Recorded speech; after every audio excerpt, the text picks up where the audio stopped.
Welcome! Today we're diving into a feeling so many of us know, maybe a little too well, hopelessness. But we're going to look at it from a totally different angle, not as some kind of personal failure, but as a deep physical state that's actually rooted in our biology. Let's get right into it. Seriously, have you ever felt that? Just completely stuck? That feeling deep in your bones that no matter what you do, things are just not going to get better? Well, if you have, you are so not alone. And there's a really powerful biological reason why that feeling is so strong. So here's the big idea we need to wrap our heads around. Hopelessness, it isn't just a sad thought or a bad mood. Think of it as a full-body state of being. It's a signal that your body is in a state of profound biological exhaustion. This is especially true if you're dealing with chronic stress, a long-term illness, or a nervous system that's just stuck in overdrive. Okay, so let's get into the nitty-gritty of why your body can get locked into this state. And I want to be super clear, this has nothing to do with a lack of willpower. It's all about your nervous system being stuck in a very specific protective mode. Think about it like this. Your body has a survival mode, right? When that mode is switched on for way too long, which is super common in things like chronic high stress or dysautonomia, it literally cuts off access to the higher level stuff. Hope, creativity, perspective. Those become luxuries your body feels like it just can't afford. It's too busy just trying to survive. So what's actually flipping that survival switch on? Well, it all starts with your brain's own internal alarm system, an alarm that can, and does, get stuck in the on position. Let's take a look at how that happens. Deep inside your brain, you've got the limbic system. It's basically your emotional command center. And the star player there is the amygdala, your little threat detector. When you're dealing with chronic stress or illness, this amygdala gets really twitchy. It starts blasting out danger signals 24/7. And all those signals just drown out the chemicals that let you feel joy and motivation. All of a sudden, simple tasks feel impossible, and your brain starts to see the future as unsafe, or maybe even pointless. You can really think of your brain as having two different operating modes. You've got survival mode, where the amygdala is running the show. Your rational brain, the prefrontal cortex, kind of goes offline. All you can do is focus on threats. But then you've got safety mode. This is where the amygdala chills out, your prefrontal cortex comes back online, and boom, you suddenly have access to creativity and the ability to see a different future. Now, this overactive alarm creates a really nasty, vicious cycle. Here's how it goes.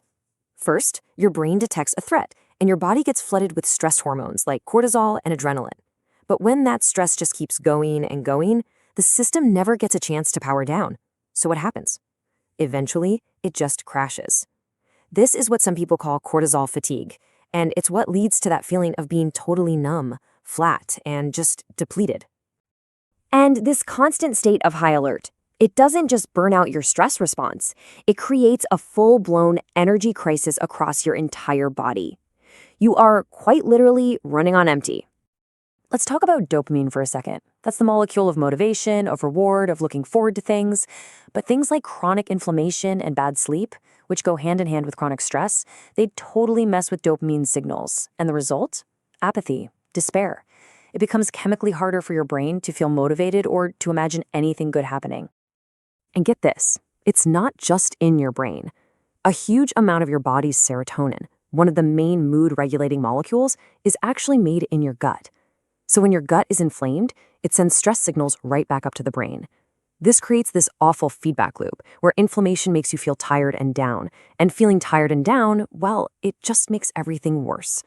But when you boil it all down, it comes down to energy on a cellular level. We're talking about ATP. That's the fuel for every single thing your body does.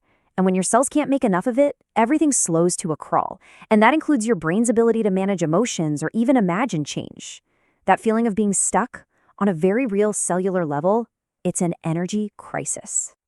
Okay, I know that sounds like a lot, and it is, but here's the really good news. Understanding the biology of the problem, well, that's what shows us the solution. So let's talk about the path back home. Let's talk about how we can start to restore that sense of possibility. This right here, this is the single most important thing to remember. Hopelessness is not a life sentence. It is not permanent. Your brain is plastic, which is just a fancy way of saying it has this incredible ability to change, to unwire old, stuck patterns and to learn new ones.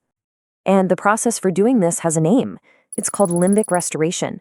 It's all about actively, intentionally retraining your brain's emotional circuits. You're essentially teaching your nervous system, little by little, what it feels like to be safe again. You're teaching it to trust your body and to feel like you have some say in how you feel. So, how do you actually do it? Well, you start by sending your nervous system consistent safety signals. And these aren't just thoughts, they're physical actions. Things like gentle, mindful movement, specific kinds of breath work, connecting with people who make you feel supported, and even using your food to calm inflammation. Every single one of these things is like a little message to your amygdala that says, hey, you're safe, you can power down now. So, here's the real game changer.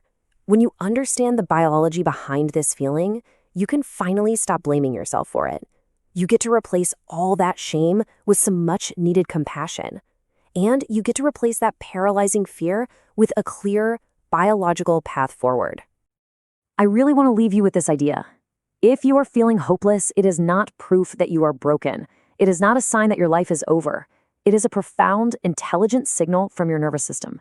It is asking for exactly what it needs: a deep sense of safety, some real restorative rest, and meaningful reconnection. And that is a request you can absolutely begin to answer.